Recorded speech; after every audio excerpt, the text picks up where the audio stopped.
This episode of the Pu'u Muay Thai podcast is brought to you by pmtlifestyle.com, Authentic Muay Thai Lifestyle by Pu'u. Definitely go check out the website at pmtlifestyle.com for some awesome lifestyle merchandise. That's for those of you out there either involved in Muay Thai, looking at getting involved in Muay Thai, and embrace a healthier lifestyle to live the life of Nak Muay. Go check it out. All right, so we got Coach Eric Adams in today, fresh off his line fight. We just had our Monday morning meeting. Yeah, man. So I know you didn't get the victory on the judges' scorecards, but you fought this weekend at Line Fight 63. Tell me about it. Yeah, it was a great experience. I'm thankful for Lion Fight being able to bring me on. It's a good opportunity, and I was happy to be able to perform for them. I didn't get the decision I wanted, but that's just some mistakes I made on my end that will be fixed in the future for upcoming fights.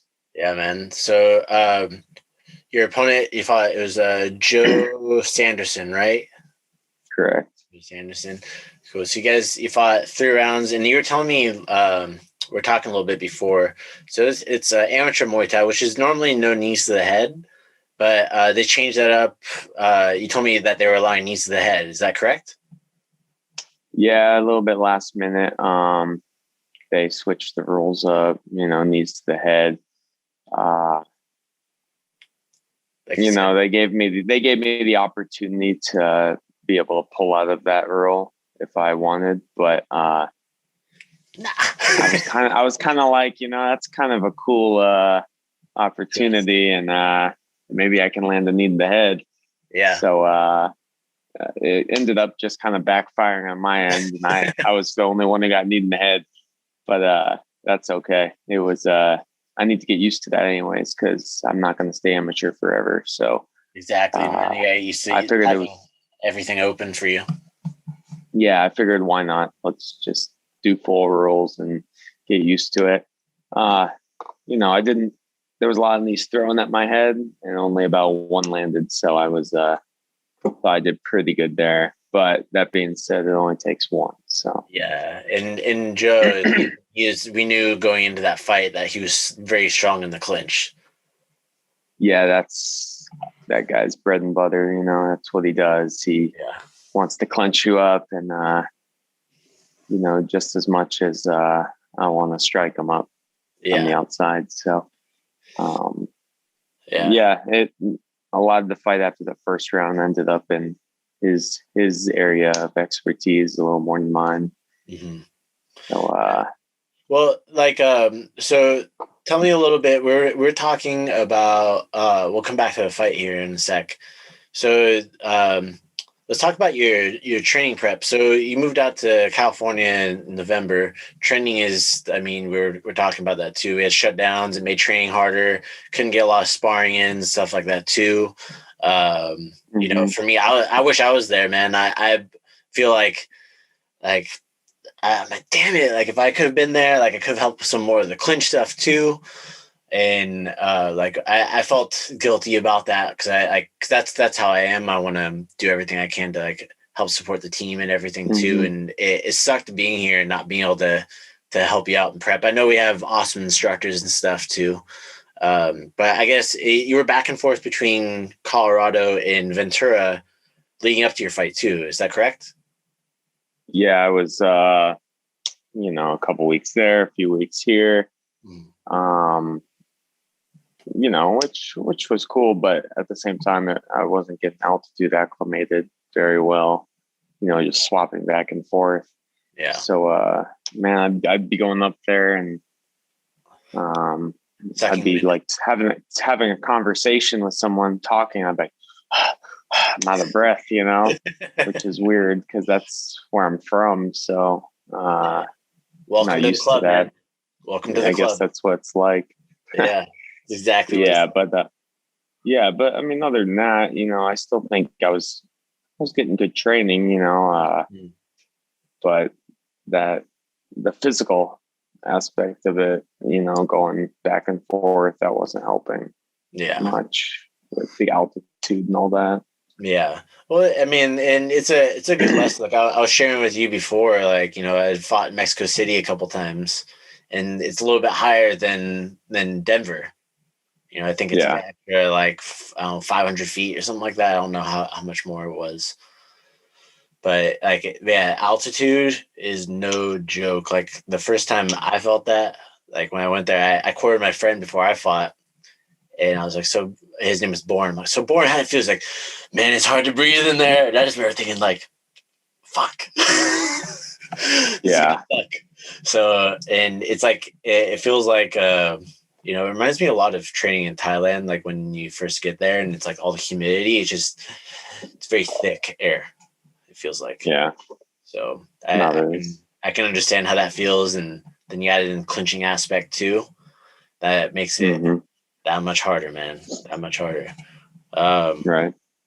so you went out there, and it was awesome. You got to connect with your team in Denver. You had one of your friends cornering you and stuff like that too. Um, going into the fight and everything, I know we were working a little bit on some of the clinch stuff, and I was talking to Coach Ryan about it and stuff too. Man, I'm really looking forward to seeing how that aspect of your game evolves over the coming months for you too. That way, you just have those extra tools in Hmm. there. Do you feel the same way? Yeah. I mean, I, I don't look at it as much of a choice. It's going to have to improve, Yeah. and and if I'm going to do Muay Thai versus kickboxing, I'm going to have to get pretty efficient in that clinch. So Mhm. that's coming. And like if we watched the first round of my fight, I was doing pretty good in the clinch. I was relaxed. I was not trying to muscle it. I wasn't trying to push forward, the whole time, which I started once I got tired, I defaulted back to what I would just always used to do.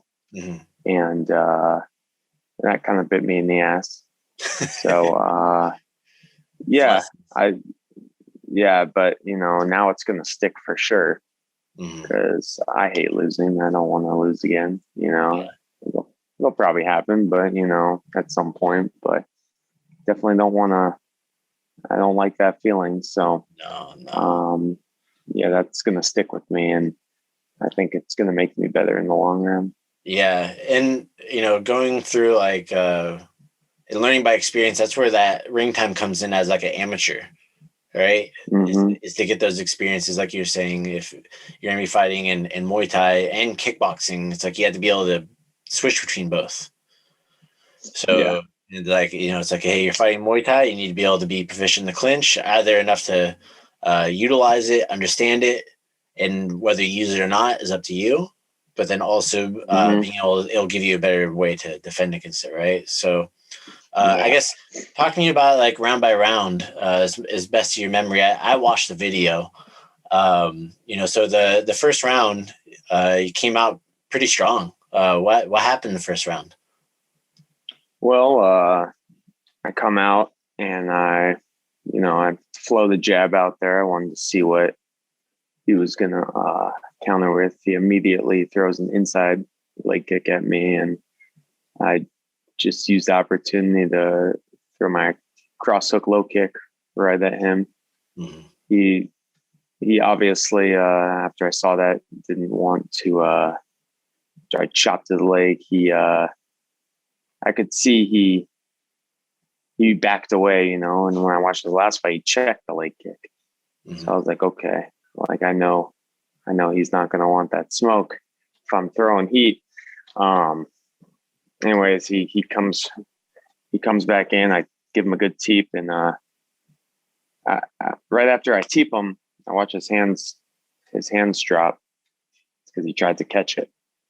So normally when I see that, it lets me know that the head's going to be open. Mhm. So I lifted up the knee, showed the front teep, but then I wrapped it around into a front leg question mark kick, Mhm. Oof. and it landed perfect, and it Oh man, dropped him. it was And clean. A couple of the students who saw it, like, how did he not go completely out from that? yeah, yeah. I mean, it was clean. It wasn't a lot of power though, but it just landed so perfect, and that's probably why I didn't completely finish him. But he like what my coach said, look, he thought he was struck by lightning or something. Yeah. Well, And he looked confused. It's like, like what the hell just hit me? yeah, and he was, he came up and told me after, so he was a little confused on it. I let him know what I hit him with after, but Yeah. yeah, I mean, he rallied back, just like he did in this last fight, and Mhm. just The kept. last fight, it almost played out like, well, he TKO'd the guy in the last fight. He didn't TKO you, but Yeah, he came back after he got dropped with a head kick, left head kick too, wasn't it? it was a right head kick with the Right other head kick. guy. So, and he came back and got into the clinch and he grinded out in the clinch, and Yeah, he basically started doing the same thing to you. Is that correct? basically, yeah. I mean, he just kept he just grabbed me at all costs, and He was that he was boy was getting a. committed to that clinch, man. I saw him how he was trying That's to jump in and do everything he could to close that distance. that's all he wanted was that clinch. So Yeah. I don't he blame him. got I it wouldn't want though. to get hit by So you either, man. I wouldn't want to get punched or kicked by you either. yeah, So, thank you. yeah, So yeah, you kick freaking hard. Um, so going into like after round number one, you won that first round. hmm Got the head kick knocked down the first round. Second round came out. How'd the second round play out? second round, he was. I was going for that. And I was trying to crack him, Mm-hmm. and maybe a little too much. I was just looking for that big shot, and Mm-hmm. maybe looking back, I should have been maybe just trying to chop his leg, hard and trying to get him off balance so he's not able to run forward and grab me as much. Mm-hmm. But as he's reaching in, I'm trying to pop him with the right hand, pop him with an uppercut, something. And a few of them would land. It's just it wasn't enough with Yeah. how he was like running in so hard, trying to grab the clinch, and then I'd wrestle with him a little bit in the clinch, move around. But um, I started really like trying to muscle him a lot. I was trying to push him into the ropes. I was trying to press forward, and all I was doing was I was giving him the opportunity to turn me. Yeah. And he almost did it every time. Yeah, he did like it was like textbook, like, hey, the push pull, that kinesthetic awareness. Someone pushed into you, you can sweep them. Mm-hmm. So Yeah, so he did that, and quite a bit of times tripped me, kind of made me look a little stupid there. It's just, I fell through the ropes at one point. God, that was, yeah. So I just forgot I just like defaulted and forgot all my clinch training, and it backfired on me. So, I mean, uh, it comes into time, like with clinch, it really takes like, I'm gonna say it takes like at least like 8-9 months of solid clinching, like on a consistent basis, a few times a week, to really like make it so you default to like not do that kind of stuff. yeah, If you haven't been doing it, so like you gotta give yourself credit to be able to go out there and execute even in that first round, because it's not easy to do when that's someone else's game, and you're playing in their right. realm at that point when you're in there. So like give Mm-hmm. yourself some credit on that for sure. Like be proud of that first round, and like having the awareness too of like knowing that you need to. It's something you're working on. It's like, hey, I got caught up into his game and forgot some of those fundamental rules on it, and you'll be able to come back. And I'm looking forward to seeing you, like I said, in the next like few months. I feel like that's gonna be a big game changer for you from this fight. It's a big lesson for Yeah. you to learn from it. Mm-hmm. So, Absolutely. uh, so round two came to a close. What happened in round three? Round three, I go back. Well, I go back to my corner after round two, and I'm like, "Fuck, man! I just lost that round." And I hate losing round two because like that can be like the momentum shift, right? Yeah. Um, so I went back to round two, and I'm like, "Fuck, man!" Like, sorry for my swearing, but Okay. I'm just thinking like I need to figure out how to turn this fight back around because I really don't want to lose, and I was even like fighting myself, like, because I'm so tired. I'm just like, I can't breathe. All my muscles are just cramped up 100%.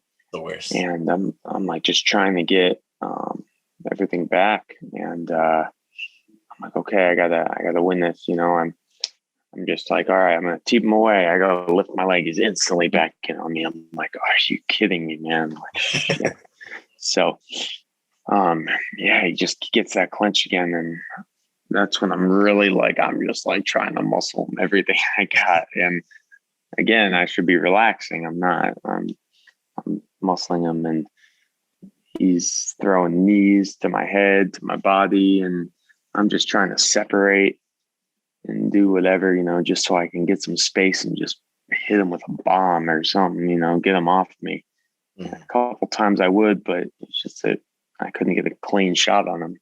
And he just come right back, yeah?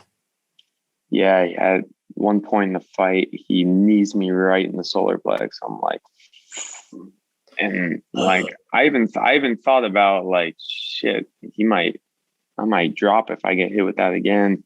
Yeah. And he goes to throw another one. I just lift my leg up. I check it. Oh. I'm like, all right, there we go. And then he just sweeps me. I'm like, so I was just like, yeah, I got one. No, never mind. Yeah, there's like, I hear that clacker go off, and I'm like, I just need to blast him, and like, I think I get some separation again. I go to crack him again. I can't get a clean shot again. And, I knew after 2 rounds down, I knew I had that 10-8 in the first, but knew I lost that second, and that third, I lost that. So I was like, it's either a draw or decision, or it's going to be a decision on his end, Mm-hmm. So, yeah. Well, I think it was, like I said, good experience, man. And I feel like you represented pretty well. And I think, there's a lot of opportunities going to be out there from you on that. And props to is it SKN Muay Thai and those guys? Yeah. Mm-hmm. From what you told me, there's nothing but like respect from them too. Nothing, no disrespect or anything like that either, which is always awesome. Nice guy. Talked to him after the fight, and he's a nice guy. Pretty cool. Just telling me he plays in a band, and he's like, I can't do any shows right now, so I'm just doing this now. Muay Thai. So he's like, I'm just going full on with this until I can start playing shows again. It's pretty cool. Sweet, man. Well, anything you want to say, share with anybody out there before we close out the show?